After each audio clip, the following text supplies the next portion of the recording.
자, 4월 3일 목요일입니다. 3시 57분 지나고 있는데 결국은 이제 오늘도 신저가를 기록을 한 파도 되겠습니다. 작년 이제 9월 9일에 한번 11,420원까지 내려오면서 11,420원. 그죠? 이때 이제 신저가를 만들어 낸 이후에 다시 한번 좀 우상향을 보여주면서 기대감을 좀 다시 키워 나갔었는데 결국은 이제 다시 신저가를 만들어낸 하루가 됐습니다. 새로운 지금 아래쪽 영역대로 들어가고 있는 상황이고 지금 시가총액도 이제 어느덧 5천억을 위협하고 있는 상황이고 외인 기관의 이 양도 매도세가 지금 계속 진행되고 있는 이런 상황이기 때문에 야, 오늘 뭐 6.76% 하락은 사실상 조금 충격입니다. 지금 그만큼 이 외국인들의 대거 이탈이 현재 진행형으로 계속 되고 있는 이런 상황이고 내일 이제 또 굉장히 또 중요한 하루죠. 4월 4일. 그죠? 이 헌법재판소의 이제 탄핵 심판 이 선고가 또 될 텐데 어떠한 방향으로 또 결정이 될 것인지 하루하루가 참 폭풍전야예요. 그죠? 네, 너무나 안타까운 상황이 아닐 수가 없습니다. 일단 상호 관세 부분에 대해서도 발표가 됐는데 일단은 뭐 반도체는 피한 모습이죠. 그죠? 반도체는 좀 피한 모습이긴 하지만 이게 이제 또 이런 이야기가 나와요. 상호 관세율은 지금 상한선이고 협상 지켜본다. 뭐 이렇게 지금 이야기를 하고 있는 상황이에요. 보복하지 않는 한 이번 발표는 상한선이다. 사실 근데 중국이 가장 좀 세게 두드려 맞은 상황이죠. 34%. 그죠? 요런 상황이고 중국의 경우에는 이미 20% 관세가 추가적으로 부과가 됐는데 여기에 더해서 이제 54%가 추가가 되는 부분이기 때문에 사실 중국의 입장에 있어서도 가만히 있을 이유가 없다라는 거죠. 결국은 이제 보복이라는 것인데 결국은 이제 이렇게 되면 또 미국과 중국의 사실상 정말 이 소리 없는 전쟁이 아닌가 이런 생각을 또 해보게 됩니다. 물론 이제 미국 기업들도 중국 쪽으로 수출하는 이제 뭐 엔비디아나 뭐 구글, 마이크로소프트 이 중국 쪽에서 발생되는 이 매출 부분도 참 무시할 수가 없는 상황이고 뭐 삼성전자도 뭐 마찬가지죠. 삼성전자도 중국 쪽 매출 결코 무시할 수 없는 이런 상황이고 뭐 파도 같은 경우에도 지금 중국 쪽에 또 이제 고객사를 두고 있는 지금 이런 상황이기 때문에 참 여러모로 지금 쉽지 않은 상황이 전개가 되는 것은 아닌가 이런 또 생각을 해보게 됩니다. 일단 뭐 또 가볍게 한번 또 살펴보게 되면은 우리나라 반도체의 이제 이 대미 수출 비중은 7.5%. 이 중국보다 훨씬 더 적어요. 그죠? 비교적 또 적은 상황이고 여러 국가를 경유해서 이제 반도체를 제조하고 있다 보니까 이 또 상호 관세 적용 범위와 기준에 따라서 관세 부담이 만만치 않을 것으로 우려가 됐다라는 겁니다. 이번 상호 관세 대상에서는 그래도 이제 반도체 제품이 빠지면서 반도체 업계는 단기적으로 부담을 좀 덜게 됐다. 뭐 이런 부분들인데 일단 반도체 철강, 알루미늄 등 일부 품목에는 적용되지 않는다. 뭐 이런 이야기들이 나오긴 했습니다만 이제 앞으로가 또 중요한 거죠. 역시 한국 반도체 기업들은 수십 퍼센트에 달하는 대미 수출 관세를 내야 할 가능성이 여전히 크다라는 겁니다. 그러니까 그렇게 전망이 지금 밝은 편은 아니라는 거예요. 그죠? 일각에서는 뭐 고대역폭 메모리 등 첨단 반도체 생산을 삼성전자, SK 하이닉스 등 한국 기업들이 주도하는 만큼 이 반도체 대체제가 없기 때문에 뭐 품목별 관세도 뭐 낮아질 수 있다. 뭐 지금 이렇게 또 분석을 하고 있는 지금 이런 상황인데 결국에는 지금 우리나라 정부가 이제 이 대응을 어떻게 할 것이냐 이게 굉장히 중요한 상황 아니겠습니까? 그죠? 네, 정부가 합동으로 대책을 내놓을지 주목해야 되는 상황인데 국가 통수권자는 아직까지도 어떻게 될 것인지 오리무중인 지금 이런 상황 속에서 앞으로 이 위기를 정말 어떻게 또 헤쳐나갈 것이냐 이런 걱정들이 좀 되고 있는 지금 이런 상황입니다. 빅테크가 뭐 찜한 K팹리스, 뭐 파두, 사피엔 반도체 등 글로벌 뭐 러쉬 여러 가지 뭐 사실 내용들은 그래도 긍정적이죠. 그죠? 이 글로벌 시장에서 기술력은 끊임없이 지금 인정을 받으면서 성장하고 시장에 진출을 하고 있다라는 거예요. 올해 반도체 시장 전년 대비 14% 성장한 약 1049조 8314억 원 규모로 전망이 되면서 고성능 컴퓨팅, AI 분야 이게 결국 이제 핵심 성장 동력이거든요. 역시 SSD 컨트롤러 분야에서는 파도가 치는 강자로 지금 주목을 받고 있다라는 겁니다. 엔비디아 승인도 웨스턴 디지털과 함께 해냈다라는 것이고, 그죠? 그래서 이 고사양 요구되는 데이터 센터용 제품을 설계할 수 있는 전 세계에서 몇 개 안 되는 기업으로 평가를 받고 있다라는 거예요. 분명하게 성장할 수 있는 기업이고 앞으로 가치가 더 올라갈 수 있는 그런 기업이다라고 저는 생각합니다. 최종 고객사 뭐 메타, 웨스턴 디지털, 엔비디아, SK 하이닉스, 델 등 글로벌 기업들을 고객사로 뒀다라고 이미 뭐 시장에 대부분 이제 알려져 있는 상황이죠. 그죠? 그래서 웨스턴 디지털을 통해서 이 기업용 SSD가 엔비디아 생태계 진출에 성공을 했다라는 거죠. 앞으로 이제 뭐 6세대 컨트롤러, 뭐 CXL 스위치, 뭐 전력 메모리 전력 관리 반도체 등등 해서 정말 기대될 수 있는 부분은 굉장히 많은데 시장의 어떤 여건들이 너무나도 좋지 못한 상황입니다. 어제 영상, 자, 어제 영상이죠. 21시간 전이니까. 어제 영상에 이제 또 59명의 또 시청하시는 분들께서 좋아요를 눌러주셨는데 좀 많이 좀 눌러주시기 바라겠고요. 요 댓글 항상 남겨드리고 있으니까 이 정보방 여러분들과 또 함께 정보를 나누고 있으니까 많이 관심 가져보시고 입장해 보시기 바라겠습니다. 어제 성주이 아마 이성주님이실 것 같아요. 또 정보를 제공을 해주셨는데 뭐 유일하게 제가 파도 종목을 끝까지 영상을 뭐 찍고 있는 상황인데 주가가 뭐 오르나 내리나 그래도 뭐 힘드나 아닙니다. 열심히 찍어 드리고 있잖아요. 그죠? 뭐 이거는 뭐 변함없는 사실일 것 같습니다. 그래서 또 감사에 또 이렇게 글을 남겨주셨는데 저 역시도 시청을 또 꾸준하게 해주셔서 감사드립니다. 그리고 이제 이분께서 또 주주총회를 또 다녀오신 분이신가 봐요. 그래서 이지호 대표에게 또 답변 받은 Q&A를 또 이렇게 또 감사하게도 댓글로 이렇게 남겨주셨습니다. 요 내용을 좀 잠깐 보기 전에 사실상 지금 파두에게 가장 또 이 리스크라면 리스크인 이 집단 소송, 그죠? 사법 리스크가 일단은 현재로서는 남아 있는 상황이죠.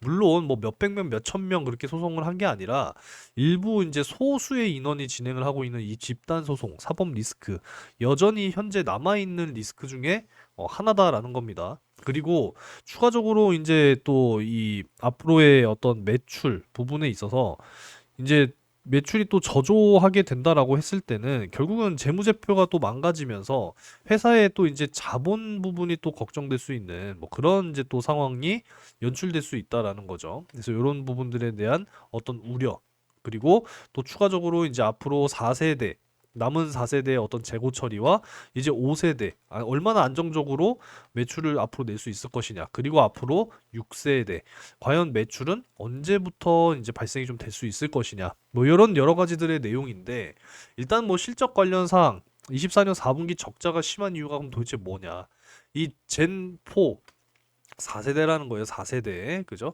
이 4세대한 부분의 공급이 원활할 것으로 예상을 했지만 결국은 판매가 좀 부진했다라고 합니다. 그래서 결국은 그러면 어떻게 돼요? 재고 처리가 만만치 않다라는 거예요. 우리가 이제 뭐 배터리도 마찬가지인데 잘 팔릴 줄 알고 막 전기차 잘 팔릴 줄 아니까 재고를 엄청나게 많이 만들었었다라는 겁니다. 반도체도 마찬가지죠. 디램, 낸드 역시도 수요가 강할 것으로 예상이 됐기 때문에 재고를 많이 이제 만들어 놓고 수요에 따라서 공급을 이제 해줄 수가 있는 건데 예상보다 또 수요가 둔화가 돼버리면 결국은 재고가 그대로 쌓여 있는 거잖아요. 그죠? 그래서 결국은 뭐 눈물의 재고떨이를 한다 뭐 이런 이야기들도 많이 하는데 이러한 재고 처리에 많은 비용이 사용됐다라고 합니다. 그로 인해서 적자가 이제 가중화가 됐기 때문에 적자가 발생했다라는 것이고 이제는 재고로 인해 손실은 축소가 될 것이다라고 답변을 받으셨다라고 해요. 그럼 결국 이제 재고 같은 경우에는 이제 점점 줄어들고 있다라는 뜻이 되겠죠.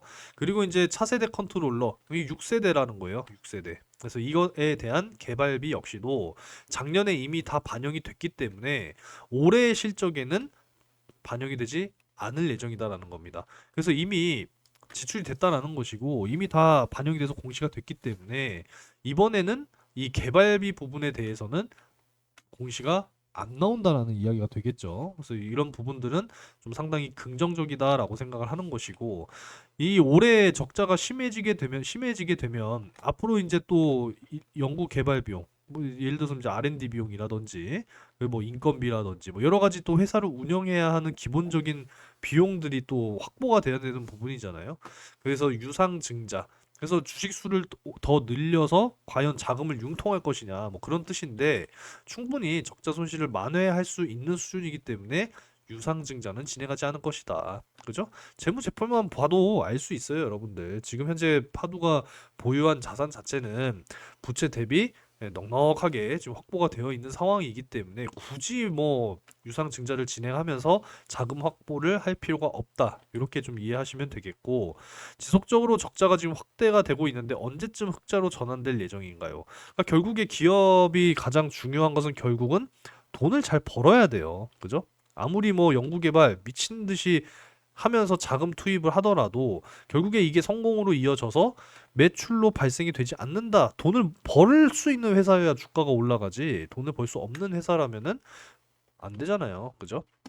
자, 그래서 작년 4분기부터 이 5세대 컨트롤러 이미 뭐 납품이 되고 있는 거 아니겠습니까? 일단 뭐 주요 고객사 웨스턴 디지털 쪽 확실하게 지금 납품이 되고 있는 이런 모습이고, 빠르면은 올해 하반기부터 내년 상반기 적자가 해소가 될 예정이다라는 겁니다. 그렇다라고 한다면 아무리 못해도 내년에는 충분히 흑자로 전환될 수 있을 것이다.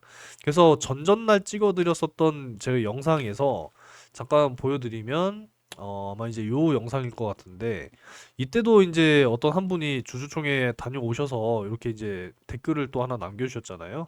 내년에는 충분히 흑자로 전환될 수 있다. 요런 이제 또 이야기를 해주셨는데, 그죠? 이렇게. 그죠? 그래서 이 내용이 역시나 동일한 내용이다. 오히려 더 자세한 내용이 될 수 있어요. 그죠? 그래서 내년 상반기를 좀 목표로 흑자로 전환될 것을 지금 목표로 가고 있으니까 우리 앞으로 좀 긍정적으로 바라볼 수 있는 모멘텀이지 않나 이런 생각을 또 해보게 되고, 역시나 이 국가 간 매출, 지금 미국과 중국의 어떻게 보면 정말 이 소리 없는 전쟁이잖아요. 그죠? 미국은 지속적으로 지금 중국을 규제하고 제재하려고 하는 이런 상황이기 때문에 파도가 이제 양쪽으로 사실 잘 고객사를 걸쳐놨다라고 말씀을 드렸는데, 역시나 미국 쪽이 조금 더 높아요. 미국이 50%, 중국 시장 25에서 30%, 그 외 지역, 그죠?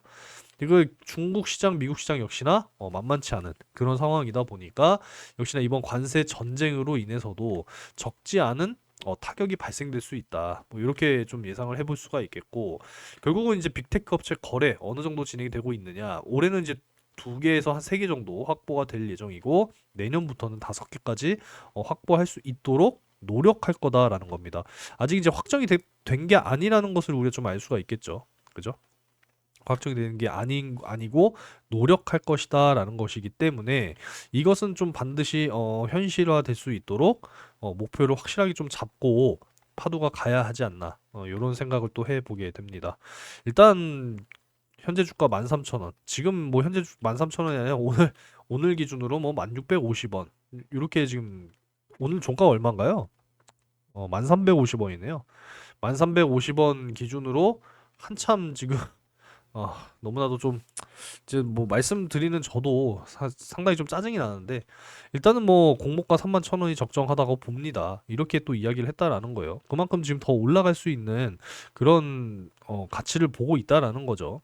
그죠? 그리고 가장 또 중요한 이 사법 리스크 관련해서 이 영업에도 지장이 있을 정도로 곤란한 적이 많다. 현재 적극적으로 소명하고 있는 상태다.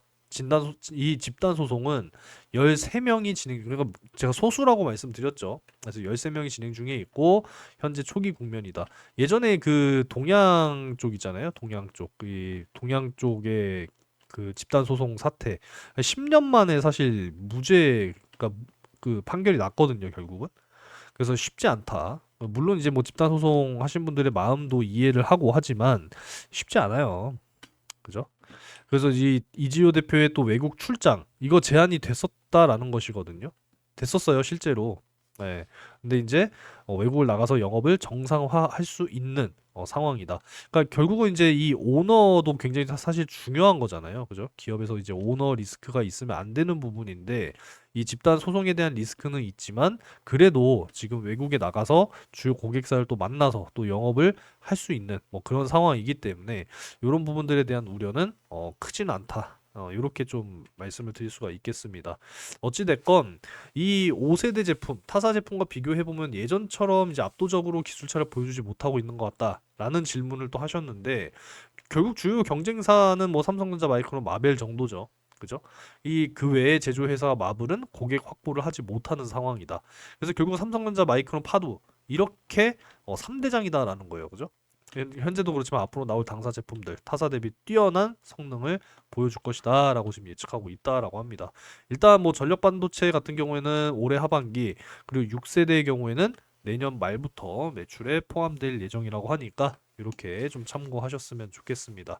일단은 뭐 이 AI에 대한 성장은 여전히 현재 진행형에 있지만 결국은 앞으로 빅테크들이 이 투자를 지속적으로 꾸준하게 늘려갈 것이냐, 여기에 대한 지금 시장의 의심이 조금씩 피어오르고 있는 지금 이런 상황이다 보니까 전체적으로 또 반도체 섹터의 또 어떤 이 하락, 그리고 지지부진한 힘이 약한 뭐 그런 모습이 현재 또 진행이 되고 있는데, 이번에 또 삼성전자가 차세대 비휘발성 메모리, 이 낸드 역시도 이제 비휘발성 메모리죠. 그러니까 메모리가, 그러니까 전원이 없더라도, 전력이 없더라도 날아가지 않는, 그러니까 없어지지 않는다라고 해서 비휘발성입니다. 그래서 이제 이 차세대 비휘발성 메모리 기술을 미국 특허 획득을 했다고 해요.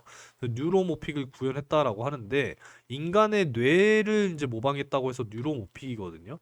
극히 일부분만 사용을 해서 AI를 구현해낸다라는 뜻인 건데, 아무쪼록 이제 여기서 또 이야기하는 거는 결국은 저전력이에요. 전력을 그만큼 적게 사용을 하면서 AI를 구현해내는 이제 이런 이제 인공지능의 기술들이 앞으로 점점 발전하고 성장을 할 거기 때문에 파두의 이 컨트롤러 기술력, 그리고 전력 관리 반도체, 앞으로 또 CXL이라든지 또 여러 가지들, 이런 부분들에 있어서 확실하게 이 설계 기술 글로벌 강자로서 도약하고 있는 그런 파도라고 저는 의심 없이 보고 있기 때문에, 여러분들께서도 지금 뭐 시장의 어떤 여러 가지 뭐 거시적인 환경들, 참 뭐 답이 없어요. 외국인들이 뭐 계속 팔아 제끼니까 지금 뭐 새로운 또 신저가를 기록을 했고, 새로운 지금 저가 영역대로 지금 빠져 내려오고 있는 상황이기 때문에 결국은 시장의 이 외국인 매도세가 언제쯤 끝이 날 것이며, 파도 역시도 어디서 일단은 지지가 나올 것인지, 일단 지금 뭐 매수를 할 수 있는 그런 영역이 사실 아닙니다. 그죠? 그래서 내일 일단 4월 4일 또 금요일 윤석열 대통령의 탄핵 심판, 헌법재판소에 어떤 결론이 나온 이후로부터 다시 한번 증시가 자리를 잡고 반등을 해낼 것인지 확인부터 해보는 것이 굉장히 또 중요하겠다, 이렇게 말씀을 드리도록 하겠습니다. 오늘도 참 신저가를 기록을 해서 실망감이 크신 분들 굉장히 좀 많으실 텐데, 아무쪼록 힘들 내시기 바라겠고, 다시 한번 또 이렇게 좀 치고 올라가는 그런 모습, 그런 흐름들은 반드시 또 다가올 거니까요. 여러분들 희망을 잃지 않으셨으면 좋겠습니다. 뭐 힘드나 좋으나 주가가 오르나 내리나 저는 열심히 여러분들께 영상 그래도 최대한 매일같이 좀 찍어 드리려고 노력을 하고 있고, 저도 마인드셋을 그래도 좀 단단하게 하면서 가려고 하니까 여러분들께서도 영상 시청하시면서 요 좋아요 버튼 좀 많이 좀 눌러 주시기 바라겠고, 여러분들도 알고 계신 여러 가지 내용들 있으시면은 이렇게 좀 댓글로 남겨 주시면 저 역시도 참고를 해서 또 여러분들께 전달 드릴 수 있는 것들은 좀 객관적으로 봐서 전달 드려 보도록 하겠습니다. 자, 오늘 영상은 여기까지 하도록 하겠고요. 내일 또 중요한 또 결과가 나오게 될 거니까 한번 좀 잘 지켜보고 나서 결과가 나온 이후에 또 영상 찍어서 제공해 드리도록 하겠습니다. 오늘도 영상 시청 감사드리고, 좋아요 버튼 그리고 영상 아래쪽 댓글 확인하셔서 정보방 입장 희망하시는 분들께서는 꼭 들어오셔서 여러 가지 또 함께 하셨으면 좋겠습니다. 그냥 오늘 대체적으로 주시장 오늘뿐만 아니라 최근 들어서 계속 안 좋은 모습이고 지루하죠. 시장이 뭐 온통 관세, 탄핵 이러한 이야기뿐이기 때문에 정말 좋은 이슈라고 하더라도 올라갈 수가 없습니다. 아시겠죠? 자, 어찌 됐건 앞으로 또 기대를 좀 잃지 않고 가도록 하겠습니다. 오늘도 영상 시청 감사드리고 내일 뵐 수 있으면 또 내일 뵙도록 할게요.